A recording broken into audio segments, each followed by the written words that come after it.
نحمده ونصلي على رسوله الكريم. أما بعد فأعوذ بالله من شرور أنفسنا ومن سيئات أعمالنا. من يهد الله فلا مضل له ومن يضلل الله فلا هادي له. وأشهد أن لا إله إلا الله وحده لا شريك له. وأشهد أن محمدا عبده ورسوله. أما بعد فإن خير الحديث كتاب الله وخير الهدي هدي محمد صلى الله عليه وسلم. وشر الأمور محدثاتها وكل شر الأمور محدثة بدعة وكل بدعة ضلالة وكل ضلالة في النار. وقد قال الله تبارك وتعالى في كلامه المجيد والفرقان الحميد. أعوذ بالله من الشيطان الرجيم. بسم الله الرحمن الرحيم. قاف والقرآن المجيد بل عجبوا أن جاءهم منذر منهم فقال الكافرون هذا شيء عجيب. أئذا متنا وكنا ترابا ذلك رجل بعيد. قد علمنا ما تنقص الأرض منهم وعندنا كتاب حفيظ. بل كذبوا بالحق لما جاءهم فهم في أمر مريج.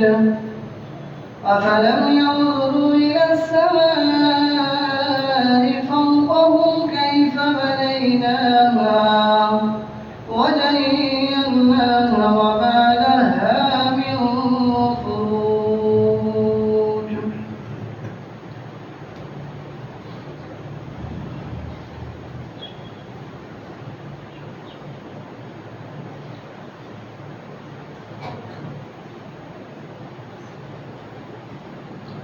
الحمد لله رب العالمين والصلاة والسلام على رسول الله وعلى آله وأصحابه أجمعين. أما بعد أعوذ بالله من الشيطان الرجيم. بسم الله الرحمن الرحيم.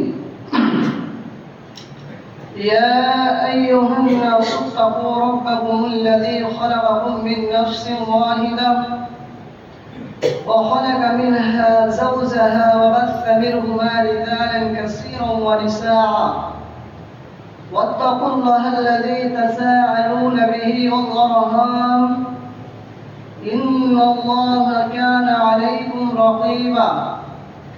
يا أيها الذين آمنوا اتقوا الله وقولوا قولا سديدا يصلح لكم أعمالكم ويغفر لكم ذنوبكم ومن يطع الله ورسوله فقد فاز فوزا عظيما.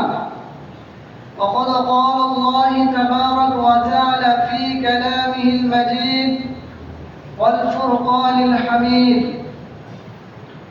সমস্ত তারিফ, সমস্ত প্রশংসা, সমস্ত গুণগান, সমস্ত গুণকীর্তন সেই মহান আল্লাহ রাব্বুল আলামিনের জন্য, যিনি আমাদেরকে আশরাফুল মাখলুকাত করে সৃষ্টি করেছেন, যিনার প্রশংসা করে শেষ করতে পারিনি এবং পারবো না। তাই আমরা একটি ছোট্ট করে বাক্য বলি আলহামদুলিল্লাহ।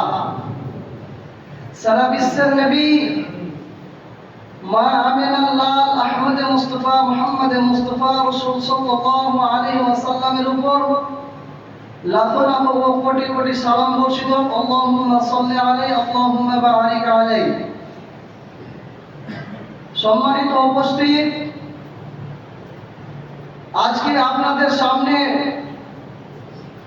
যে বিষয়টা নিয়ে এসেছি এবং যে বিষয়টা বলবো মনে করেছি, সেটা হচ্ছে কিয়ামত কখন হবে, কিয়ামত কোন সময় হবে। যেহেতু আগা জুমাতে আমার বক্তব্য ছিল কিয়ামতের আলামত, এই সময় বক্তব্য হচ্ছে কিয়ামত কখন হবে। আমাদের মনে অনেকেরই ধারণা কিয়ামত কখন হবে, কোন দিনে হবে, কিন্তু আজকে আমি আপনাকে বিস্তারিতভাবে তারিখ এবং দিন দিয়ে যাব, অর্থাৎ সাল এবং মাস দিয়ে যেতে পারবো না।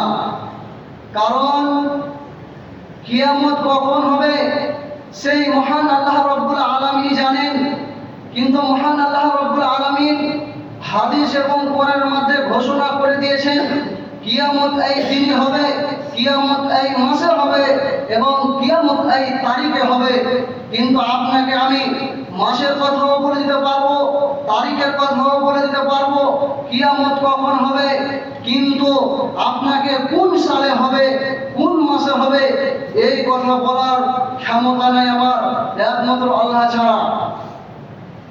আল্লাহ রাব্বুল আলামিন বিভিন্ন কোরআনে এবং হাদিসের মধ্যে বর্ণনা করেছেন কিয়ামত হবে মুহররম মাসের 10 তারিখে।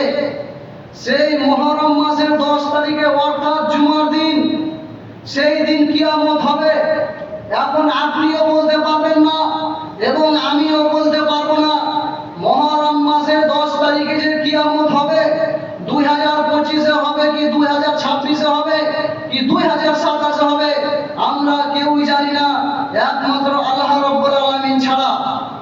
সম্মানিত উপস্থিত, তাহলে কিয়ামত যদি আসে আমরা কি করে বুঝতে পারবো যে কিয়ামতটা হচ্ছে এবং হবে এবং আসবে? পৃথিবীর বুকে 10টি কাজ যদি আপনি দেখতে পান, আমি আগেবারও বলেছিলাম হাদিসের মধ্যে 15টি এসছে, কোন হাদিসে 5টি এবং কোন হাদিসে 10টি।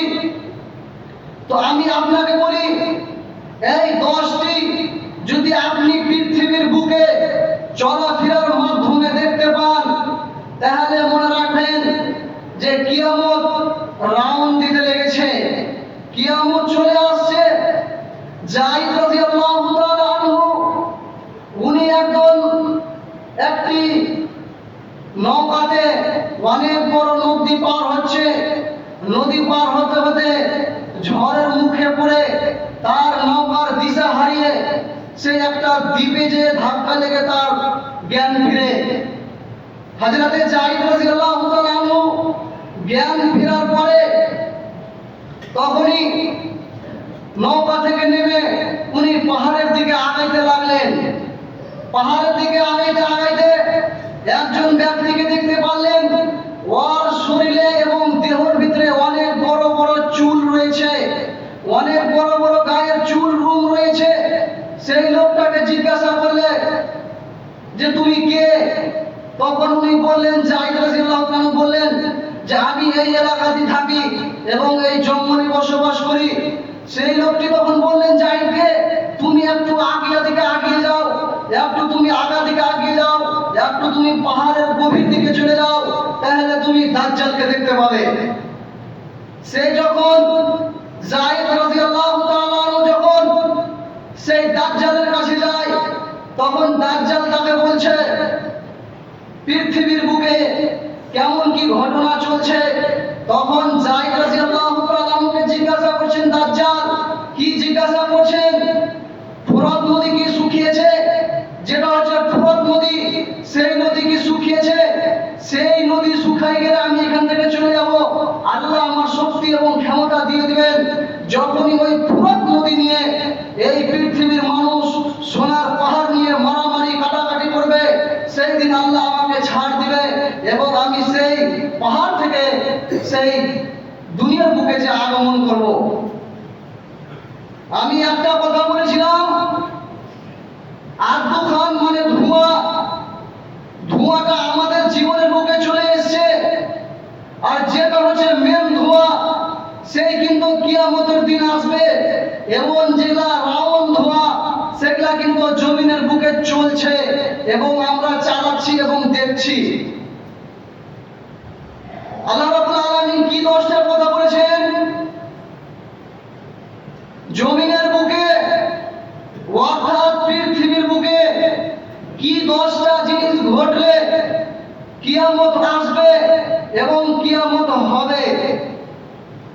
নাম্বার 1 নম্বর হচ্ছে বাবা মায়ের কথাকে অমান্য করা। নাম্বার 2 মসজিদে এসে জোরে কথা বলা। নাম্বার 3 নিজের ছেলে বাপকে গালি দেওয়া, নিজের মাকে গালি দেওয়া, বন্ধুত্ব শুনে হেসে খেলে থাকা। নাম্বার 4 হচ্ছে রাস্তাঘাটে যাওয়ার সময় গীবত করা। নাম্বার 5 হচ্ছে ছেলেকে দিনের শিক্ষা না দিয়ে বেদিন শিক্ষা দেওয়া। নাম্বার 5 হচ্ছে অন্যায়ের কথা অন্যকে লাগা। নাম্বার 6 হচ্ছে এই জমিনের বুকে যারা বেবিচার করে। কারা বেবিচার করে? যারা কাউন্সিলর, নেতা, প্রধানমন্ত্রী, মুখিয়া, এরা যারা বেবিচার করে গায়ের জোরে, তাদের কথা বলছেন। নাম্বার 6 তারা বাইতুল ফান্ডের মালকে ভক্ষণ করছে, একজনের মাল এসে আরেকজনের ভক্ষণ করছে। নাম্বার 7 যেখানে জোরে কথা বলার জায়গা, সেই জায়গায় কথা না বলে মসজিদে এসে জোর গলায় কথা বলছে। জি, এই জিনিসগুলো হচ্ছে আমাদের মধ্যে। এই জিনিসগুলো যখন আমাদের মধ্যে বেশি চলতে থাকবে, তখনই আপনি মনে রাখবেন কিয়ামত আরম্ভ হয়ে গেছে। একটা কথা মনে রাখবেন, যখন আমরা চলাফেরা করি আমাদের মধ্যে 2টি জিনিস ভুল হয়ে থাকে। কেমন 2টি জিনিস ভুল হয়ে থাকছে?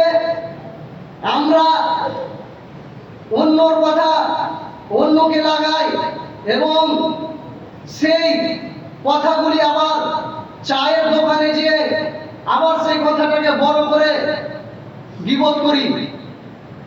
আল্লাহ রাব্বুল আলামিন এই কথাও বলেছেন, কোরআনের মধ্যে এই কথাটাও বলেছেন, ইয়াউমা ইউনফাখু ফিস-সূরি ফাতাতুনা আফওয়াজা।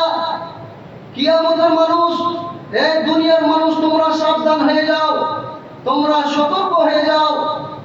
একটি কথা মনে রাখবেন, একমাত্র আপনাদের এবং আমাদের জীবনের বুকে কার কখন কিয়ামত চলে আসবে একমাত্র আল্লাহ রাব্বুল আলামিন জানেন এবং আমরা কিছুই জানি না। তবে কি করতে হবে?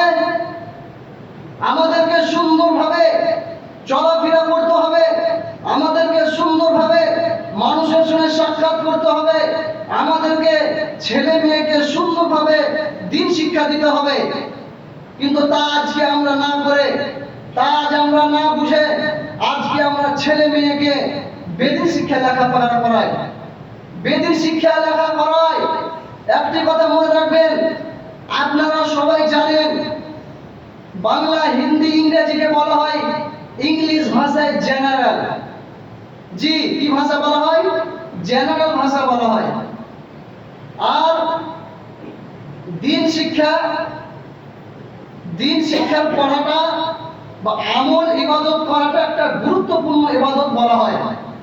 তাহলে আপনাকে আমি একটি প্রশ্ন করি, যে ধরেন আপনি এখান থেকে ফারাক্কা থেকে যে যদি আপনি হাওড়া যাচ্ছেন, অর্থাৎ আপনার এসি বগির টিকিট কাটা আছে, এবার যদি আপনাকে বলা হয় যে আপনি জেনারেল বগিতে ঢুকবেন? ঢুকবেন না। কেন ঢুকবেন না? আমার কাছে এসির টিকিট আছে, এসিতে ঢুকবো। তাহলে জেনারেল বগি সম্মান আছে না নেই? সম্মান নাই। কেন সম্মান নাই? সেই জায়গাতে চোর, ভিখারি, বাটপারি, দালাল, খ্যাপা, পাগলা বিভিন্ন ধরনের সেই জেনারেল বগিতে বসবাস করে। জি, আর এসি বগিতে যারা স্ট্যান্ডার্ড, যারা ভিআইপি, যাদের টাকা পয়সা আছে, তারাই একমাত্র চড়তে পারবে। তাহলে আপনি একটু বুঝে দেখেন যে আপনার হাতে এসি বগির টিকিট থাকতে কেন আপনি এই জেনারেলে ঢুকছেন? কেন আপনি আপনার হাতে এসি বগির টিকিট থাকতে আপনি কেন জেনারেলে ঢুকছেন? যখন আপনি স্টেশনে দাঁড়ান, তখন ট্রেনের খবর দেয়, তখন আপনি ব্যাগটা হাতে ধরেন যে এই যে ট্রেন ঢুকছে, ব্যাগটা হাতে নে। কিন্তু একটা কথা মনে রাখবেন, আপনি কিন্তু ট্রেনের খবর পেয়ে আপনি ব্যাগটা হাতে নিয়েছেন, কিন্তু আপনি এই পৃথিবীর বুকে এমন হতভাগা হয়ে যান না যে কখন কেউ চলে আসবে আপনি আপনার আমলের ব্যাগটা ছেড়ে দিয়ে চলে যাবেন না। সম্মানিত উপস্থিত, আমাদেরকে বুঝতে হবে যে আমরা এই দুনিয়ার বুকে কতদিন বসবাস করব এবং আমরা এই দুনিয়ার বুকে কতদিন থাকব। আল্লাহ রাব্বুল আলামিন এই কথা বলেছেন, রহিম এবং রহমান, এর মধ্যে পার্থক্য দুটি রয়েছে।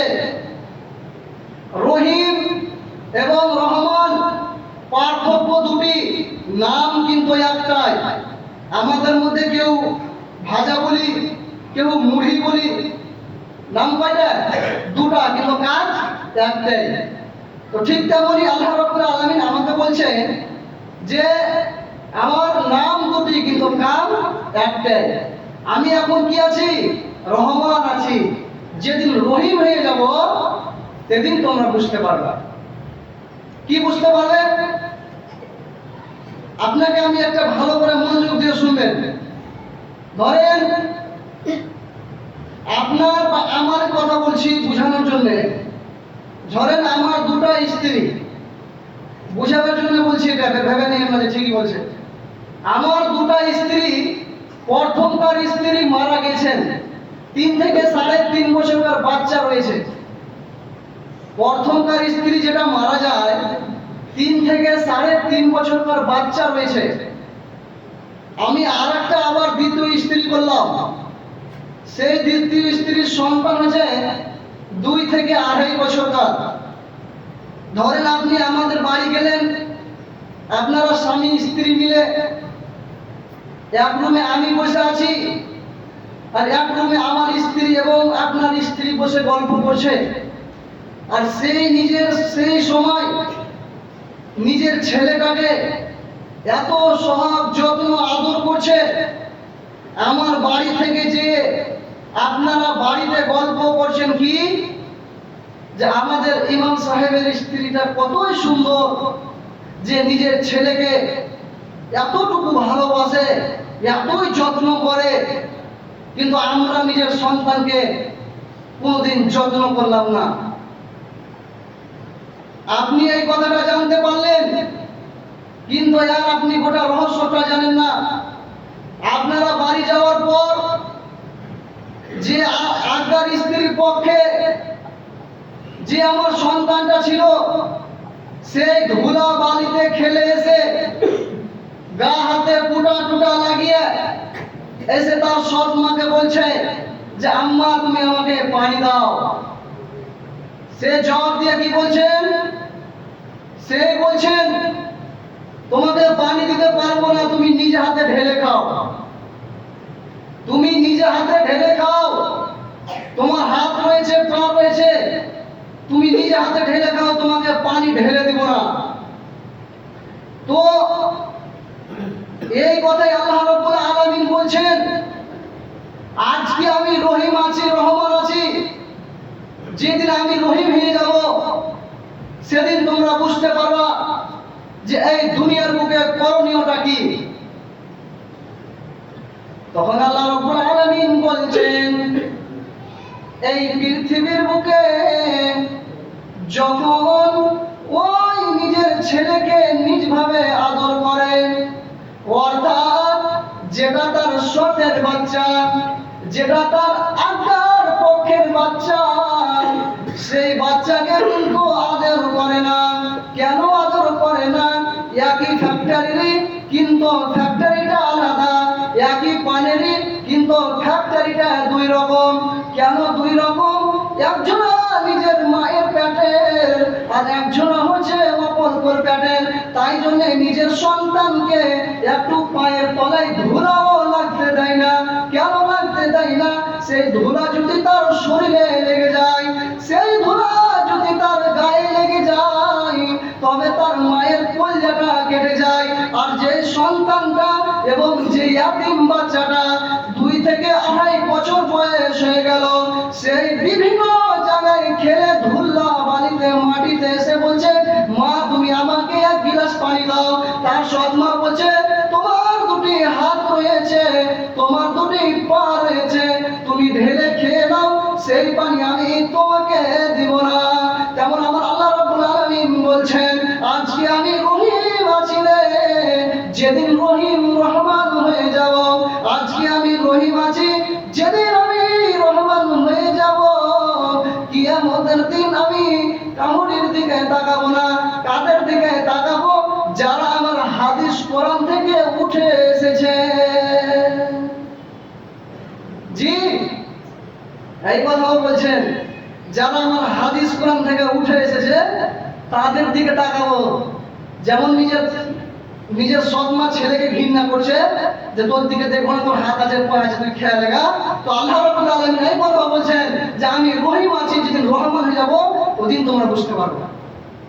তুমি যতই সাজদা করো, আর যতই আমল করো, আর যতই চোখের পানি ফেলো, সেই দিন কিন্তু আর গুনাহ মাফ হচ্ছে না। জি, এখন পশ্চিমের দিকে সূর্য ডুবছে, সেদিন দক্ষিণ আর পূর্ব হয়ে যাবে, সেদিন বুঝতে পারবে। আল্লাহ রাব্বুল আলামিন এই কথা বলছেন, ইয়াউমা ইউফাকু ফিস-সূরি ফাতাতুনা আফওয়াজা। যখন কিয়ামত হয়ে যাবে, যখন কিয়ামত চলে আসবে, অর্থাৎ যখন কিয়ামত হবে, তখন ইসরাফিল আলাইহিস সালাম একটি নয় দুইটি সুর ফুঁকবে। কয়টি সুর ফুঁকবে? দুটি। কেমন করে? প্রথম যেটা সুর ফুঁকা হবে, সেই ফুঁকটাতে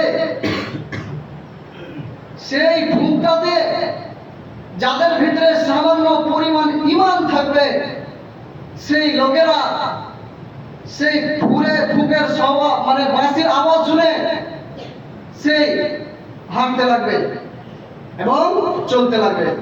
কিন্তু আমি আপনাকে বুঝাই, যেমন রাস্তা দিয়ে কোনো বাচ্চা ছেলে একটা চুম্বক নিয়ে যায় ছেঁচড়ে, তো সেই চুম্বক কি সব কিছু লাগে? সব কিছু লাগে না। কিছু আখাড়ি লাগে, কিছু কাঁটা লাগে, কিছু পিন লাগে।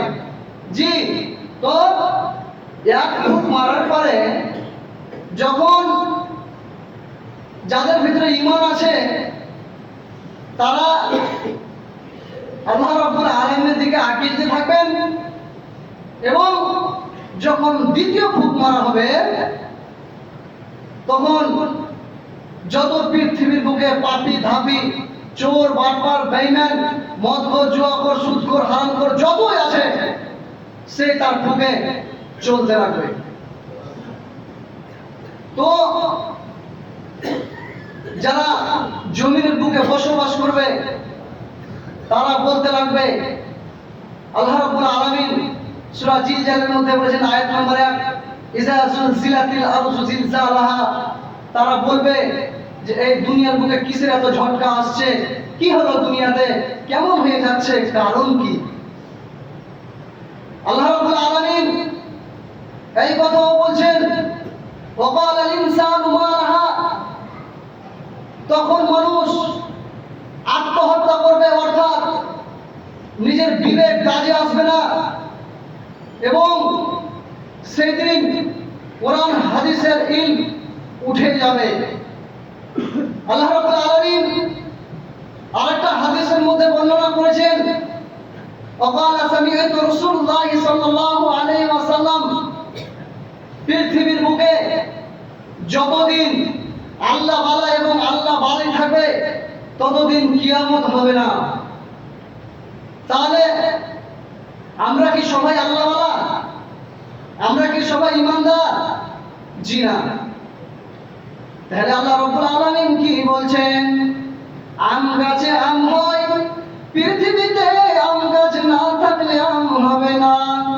জাম গাছে জাম হয়, পৃথিবীতে জাম গাছ না থাকলে জাম হবে না।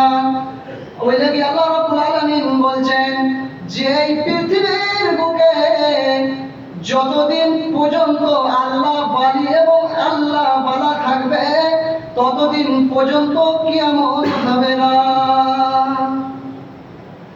জি, কেমন কিয়ামত? আর কোন কোন ঈমানদাররা থাকতে গেলে দুনিয়ার বুকে কিয়ামত হবে না?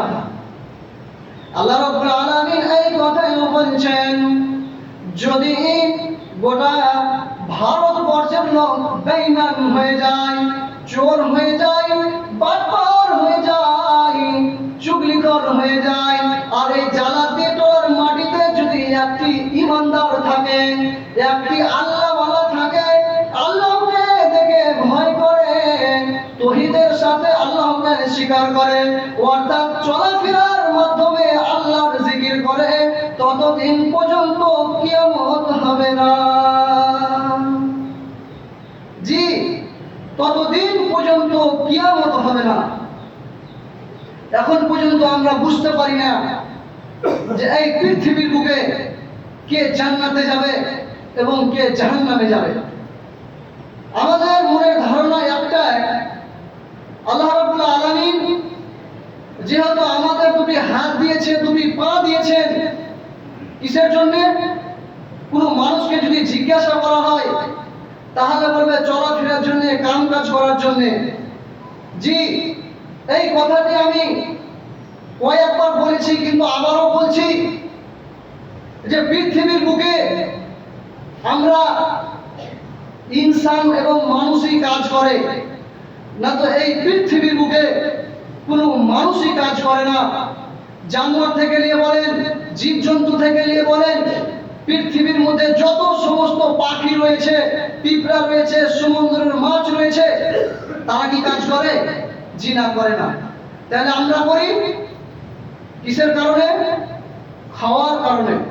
আমাদের মনে ধারণা একটাই, যদি আমরা নামাজ পড়ি, রোজা রাখি, দান খয়রাত করি, নামাজ পড়লে সময়টা বরবাদ হবে, দান করলে পয়সাটা শেষ হয়ে যাবে, রোজা রাখলে কিছু জিনিস খেতে পাবো না, তাই বলে আমরা এইসব ইবাদত গালা করি না। একটি আপনাকে আমি ঘটনা শোনাচ্ছি, এটা আমার বানানো কথা, একটু মনোযোগ দিয়ে শুনবেন। এখানে কাফেরদের কথা বলা হয়েছে, অর্থাৎ ঈমানদারের কথা বলা হয়েছে, যে কাফেরের জন্য কতটা কোরআনের ভিতরে আইন রয়েছে এবং ঈমানদারের ভিতরে কতটা আইন রয়েছে। আপনাদের জালাতি টোলার মাটিতে একজন শিমুলতলা হাই মাদ্রাসার হেড মোল্লাকে জিজ্ঞাসা করছে, মৌলানা সানাউল্লাহ সালাতের কাছে গিয়েছেন, গিয়ে বলছে, মোল্লাকে সালাম দিয়ে বলছে আসসালামু আলাইকুম। মোল্লা বলছেন ওয়ালাইকুম সালাম। তো বলছেন কি বলছো বাবা, নামাজ পড়ো, নামাজ পড়ছো বা নামাজ পড়বা? তো সেই ছেলেটা যে বলছে, ছেলেটার বয়স কত হবে? খুব শুধু 22 থেকে 25 বছর। সেই ছেলেটা বলছে যে মোল্লা, আমার বোনের বিয়ে, আমি সেখানে একটু গান বাজনা করা যাবে? বলছি কোনো অসুবিধা নেই, করো না। ওনাকে বলেছে কোনো অসুবিধা নেই বাবা, গান বাজনা করবে, কোনো অসুবিধা হবে না। তখন আর দাদা এই মসজিদ থেকে মাগরিবের নামাজ পড়ে যে বুক খুলে বলছে, কে রে? তো আর লাতি বলছে, আমি। বলছে গান কেন বাজাছিস? বলছে সকালে হেড মোল্লার কাছে গিয়েছিলাম, উনি আমাকে বলেছে গান বাজাবে বাবু, কোনো অসুবিধা হবে না। তখন এর লাতি এবং দাদা মোটরসাইকেলে বুক ফুলে নিয়ে চলে গেল মাদ্রাসার হেড মোল্লার কাছে। মাদ্রাসার হেড মোল্লাকে যে বলছে ও দাদু যে আসসালামু আলাইকুম, মোল্লা একটা কথা জিজ্ঞাসা করতাম। তো উনি বলছে কি বলছেন বলেন। বলছে গান বাজনা কি করা যাবে? তার দাদা বলছে, আর তার লাতি ওখানে কিন্তু দাঁড়িয়ে আছে, বলছে গান বাজনা করা যাবে? তখন বলছে জি না, আস্তাগফিরুল্লাহ। কি কথা বলছেন, গুনাহ হবে। তখন আর দাদু ফট করে বলে, কেমন বলবি বে? আমার দাদাকে বলেছে যে গান বাজা যাবে, আর গান বাজা যাবে না, আর আমাকে বলেছে গান বাজা যাবে। তখন মাদ্রাসার হেড মাওলানা বললে তুই তো কাফের বে। আল্লাহ রাব্বুল আলামিন কোরআনের মধ্যে বলেছেন কুল আইয়ুহাল কাফিরুন, কাফেররা বলছে তোমরা যার ইবাদত করো আমরা তার ইবাদত করি না, ওয়ালা আনতুম আবিদুনা মা'বুদ, এবং মুমিনেরা বলছে আমরা যার ইবাদত করি অর্থাৎ তোমরা তার ইবাদত করো না। একটা কথা জিজ্ঞাসা করি আপনাকে, এই যে জুম্মার দিন যে নামাজ পড়তে আসছেন প্রমাণ করতে কি চাইছেন বলেন তো? কে ডাকছে আপনাকে? কেউ তো ডাকে না, কেন আসছেন? এই জালাতি বেলার মাটিতে 300 বার জামাতের লোক রয়েছে, যদি একটা করে আসেন তবুও 5 ওয়াক্ত নামাজে মসজিদ ভুলে যাবে। কিন্তু আজকে আপনাকে কে ডেকেছে, আপনি কেন আসছেন? বলেছে আপনাকে ইমাম সাহেব সকালবেলায় যে নামাজ পড়তে যাও? বলেছে? কেন এসেছেন? কে ডেকেছে আপনাকে? জুমার দিন কি ডাবল আজান দেওয়া হয়? জুমার দিন কি বেশি নাকি পাওয়া হয়? পাওয়া হয় না। এমনি দিন যেমন জোহরের আজান হয়, জুমার দিনও ঠিক তেমনই জোহরের আজান হয়। তাহলে এমনি দিন আসছেন না, জুম্মার দিন কেন আসছেন? কারণটা কি বলেন? এবার যদি কিছু কিছু যুবক যুবতী ছেলেকে জিজ্ঞাসা করা হয় তো বলবে ইমাম সাহেব আর বলিয়েন না, মান সম্মান রাখার লেগে এসেছে। জি, কি আপনাকে ডেকেছে মান সম্মান রাখার লেগে? কেন আপনি আসবেন মসজিদে? কি প্রমাণ করতে চাইছেন মসজিদে এসে? আল্লাহ রাব্বুল আলামিন এই কথাই বলছেন যে যে ব্যক্তি নামাজ না পড়ে সে কাফের, সেখানে ঘোষণা করে দিয়েছেন। তাহলে আপনি এই যে 6টা দিন পাবেন, সেই 6টা দিন নামাজ পড়বেন না, আর আপনার মান সম্মান রাখার লেগে আপনি চলে আসবেন মসজিদে নামাজ পড়তে? কে বলেছে আপনাকে? এমন কোনো হাদিস আছে যে জুম্মার নামাজ পড়তে হবে আর এমনি নামাজ পড়তে হবে না? কে ডেকেছে আপনাকে? কেন এসেছেন? কেউ তো আপনাকে ডাকেনি। কিছু কিছু যুবক যুবতী ভাইরা আছে যে তারা নামাজ পড়তে আসছে দেখি পাওয়ার জন্য নয়, একমাত্র নিজের মান সম্মান রাখার জন্য। যে আমি দোকান লাগিয়ে এসেছি, আজকে যদি নামাজ পড়তে না যাই গ্রামের লোকজন কি বলবে, পাড়া পড়োশি কি বলবে, বন্ধু বান্ধবরা কি বলবে, চল নামাজটা পড়ে আসে। কিন্তু জিজ্ঞাসা করেন সূরা ফাতিহা কি বদল করতে পারবেন? কি ভাবছেন এই দুনিয়াটা বাবার বাড়ি পেয়েছেন? ঘুম ভাঙি সকাল না ঘুম ভাঙি পড়া বাজ। একটা কথা মনে রাখবেন, আল্লাহ রাব্বুল আলামিন কোরআনের মধ্যে অনেক জায়গায় বলেছেন ওয়াজা সাকাতুল মাউত বিল হাক্কি যালিকা কুনতা মিনহু তাহিব। আপনাকে যখন এই পৃথিবীর বুকে সৃষ্টি করা হয় এবং যখন আপনার মায়ের পেটে আপনাকে দেওয়া হয় তখনই আপনার হায়াত এবং মওত লিখে দিয়েছেন।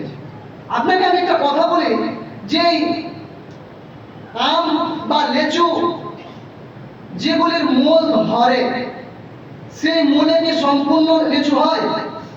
সেই মূলে কি সম্পূর্ণ লিচু হয় না কিছু কিছু মূল ঝরে পড়ে যায়?